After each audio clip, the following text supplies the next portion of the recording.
From a tiny village on the banks of the Tiber River to the heart of the largest empire the world has ever known, the story of Rome is the story of civilization itself. This is not just a tale of emperors and legions, but of engineers, poets, and everyday people who built a legacy that still echoes through our world today. So, how did a small settlement of farmers and shepherds become the eternal city, a beacon of law, art, and power for over 1,000 years? Join us as we journey back in time to uncover the secrets, the triumphs, and the tragedies of ancient Rome.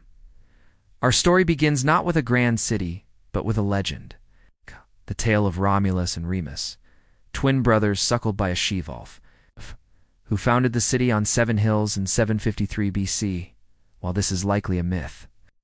It captures the spirit of Rome, a city born from struggle, ambition, and a touch of the divine. The early Romans were a hardy, practical people. Influenced by their neighbors, the technologically advanced Etruscans, and the culturally rich Greeks. It was from this melting pot of ideas and conflict that the Roman Republic was forged.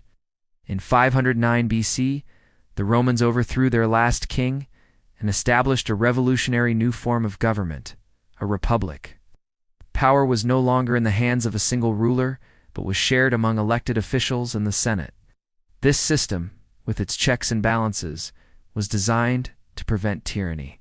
It was a government for the people, or at least for the male citizens.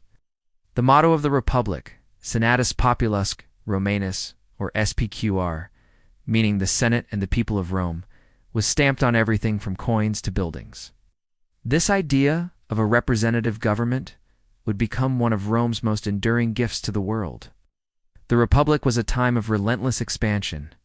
Rome's legions, the most disciplined and effective fighting force of the ancient world, marched across Italy, then North Africa, Greece, and beyond.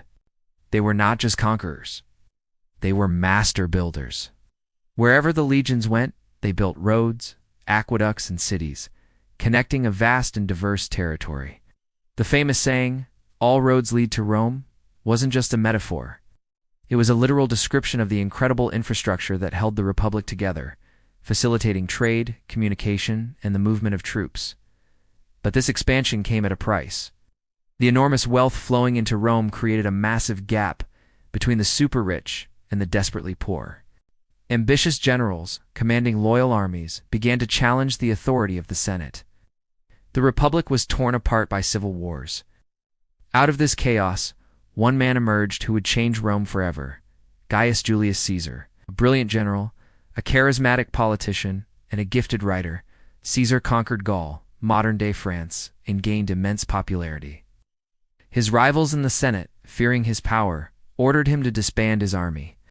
In 49 BC, Caesar made a fateful decision. He crossed the Rubicon River with his legion, a clear act of rebellion, uttering the now famous words, "Alia iacta est," the die is cast. Another brutal civil war erupted, and Caesar emerged victorious. He was declared dictator for life, and he began a series of reforms to address the Republic's problems. But his accumulation of power seemed to many like a return to the monarchy they had overthrown centuries before.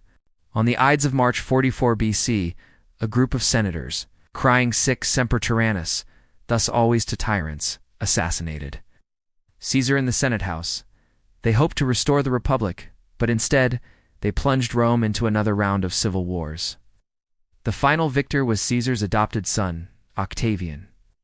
After defeating his last rival, Mark Antony, and the Egyptian queen Cleopatra, Octavian masterfully consolidated his power.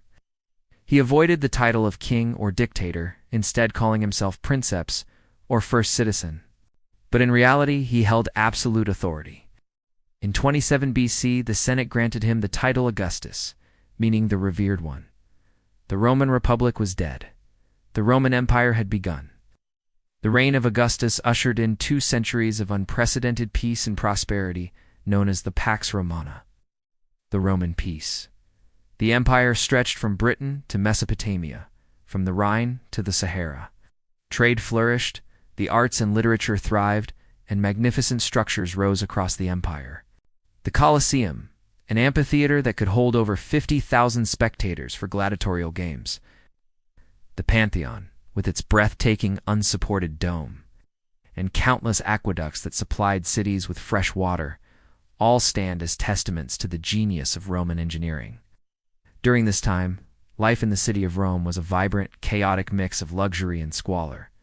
While the wealthy lived in lavish villas with intricate mosaics and underfloor heating, the majority of the city's 1 million inhabitants were crammed into poorly built apartment blocks called insulae.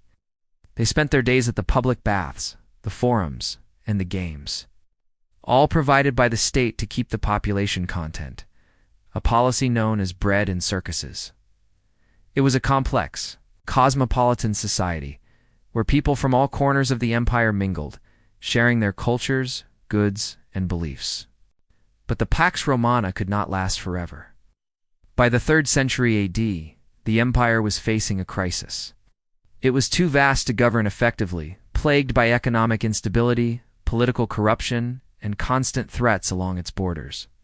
A series of weak or incompetent emperors led to a period of near-constant civil war. The empire was splitting apart.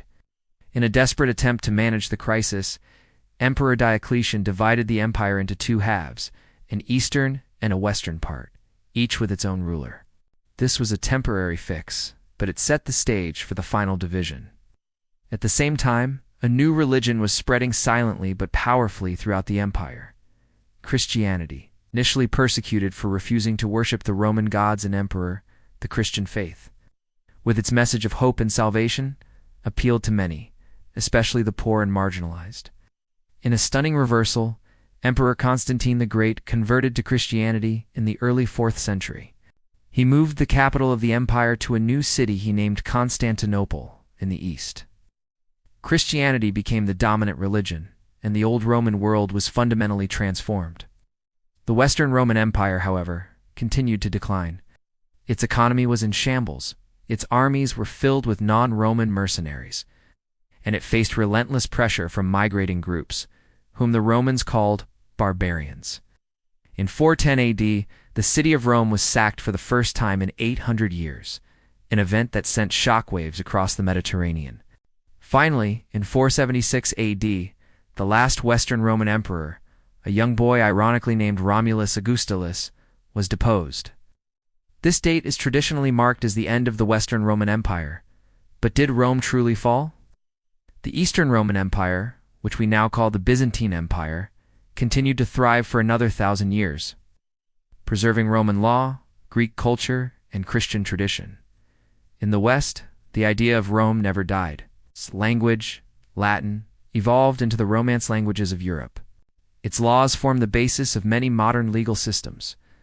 Its architecture inspired the Renaissance, and its republican ideals fueled revolutions in America and France.